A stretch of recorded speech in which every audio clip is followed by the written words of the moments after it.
I think maybe somebody should release a virus like that. The Stephen King's The Stand. We just like no like targeted virus, like targeting old people or whatever. Just release a virus that's going to kill 90% of people. I think that's what happened. That's what we're already there. But still, they're not killing that many people. What are you talking about? People dying all over the world. Like, it's building up. They're trying to say it's fucking mutating again. They're like, oh, this one didn't work. Try again. Just saying, that's the vibe I get already. Hey, let's give you, like, you know what? We got 17 vaccines. Yeah, there was projections saying that we're going to have like 100 million or 150 million people. Yeah, but listen to this. Like, when you think about it, it's like, you know what? Fucking vaccines take, 7 years or whatever the fuck they usually say to come up with this shit. But, like 9 of them come out in under a year? And it's going to be like, really? Fucking how many people are going to die of all these other things that come from all... Like, they had this... This is step 1. Let's throw this on. We need 7 There's no definitive proof, like, or whatever of this. You don't need definitive proof. But they're saying that the timeline and how the connected plays to Bell's palsy coming in people. Something like that. Bell? What the fuck is... I know it's bad. I've heard about it. I just don't remember what it is. I don't know what Bell's palsy is. Get a phone. Bell's palsy. And that's the thing that worries me the most, especially with, like, children. You know what I mean? If you give these kids these vaccines, like, don't get me wrong, the social aspect and, like, things like that of school is important. The curriculum is garbage. That needs to be addressed. Some of it's gotten better. Some of it's gotten way out of whack. These are things we really need to address, guys. We got to take some focus, some time, really put our 2 cents in. And actually be there and put the work in that needs to happen. And we're going to go back and figure out what this disease does, if it comes from the vaccine, depending on which one you take, or all of them have a similar outcome. Who knows? Let's look at... I mean, I'm not saying it is connected to this disease, but I'm just saying that that's out in the ether. It's been mentioned, so it's enough to make it have a relevance to be aware of. Bell's palsy, also known as idiopathic facial palsy, is a form of temporary facial paralysis or weakness on one side of the... So it's like having a stroke. It's the burger guy from Pop Guy. It's like having Could I have a burger today? I would gladly pay you tomorrow. It's like a stroke. No, I know. And that's it results from dysfunction of the cranial nerve and facial nerve. So they were also like, I don't know if it's true or not, but there was something going around the ether saying that it could make women sterile. Imagine that, but not for nothing. Like, some of you should have been sterile a long time ago. Yeah, some people should not be having kids, both male and women. Yep.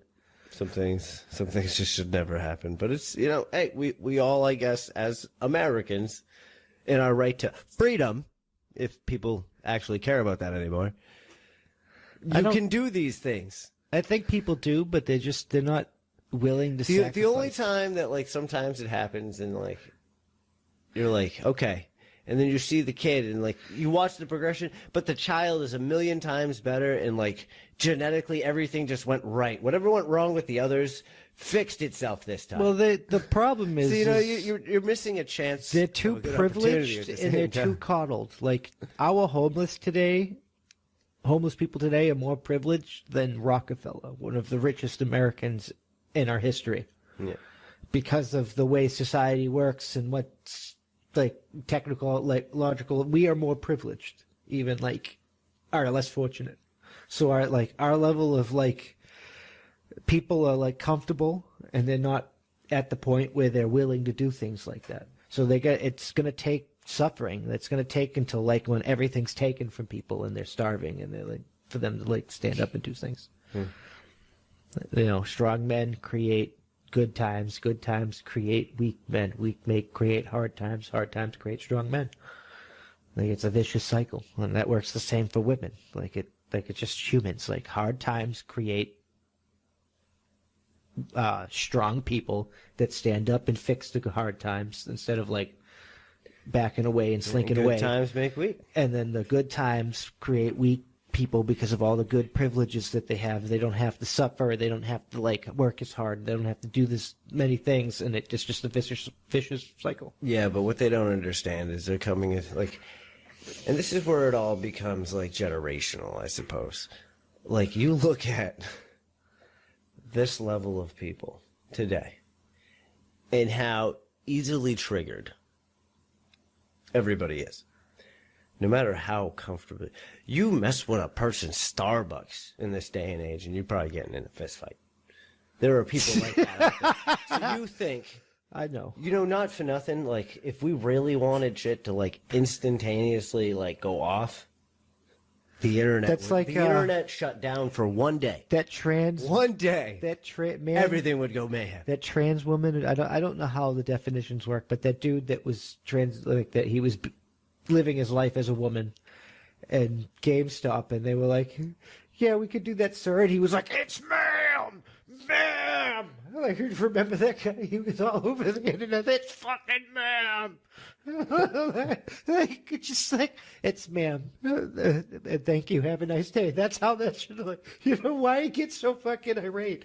Because, like, you look like a man?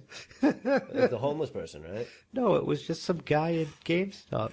Was it a guy or a man? It was a customer in GameStop that was a transgender person that was obviously a fucking man, born a man, trying to be a woman. And they called him sir, not trying to be rude. And he, like, freaked out and was like, it's fucking man. Yes. Bridget. There's no need to get that irate over stupid shit. The people that don't accept you for you are not important to you. Like, they are irrelevant. They have no effect on your life. That was like today, you know. Of course, me. I like crunch time Christmas shopping. It's good stuff. Now, I've gone out at crunch time every single year for as far back as I could imagine.